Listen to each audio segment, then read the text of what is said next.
ಏಳು ಬೆಳಗಾಯಿತು ಎದ್ದೇಳು ಮಂಜುನಾಥ, ಏಳು ಬೆಳಗಾಯಿತು.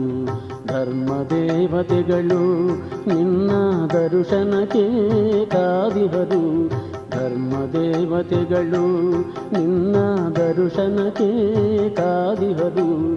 ಅಣ್ಣಪ್ಪ ಸ್ವಾಮಿಯು ನಿನ್ನ ಆಜ್ಞೆಗೆ ನಿಂತಿಹನು, ಎದ್ದೇಳು ಮಂಜುನಾಥ.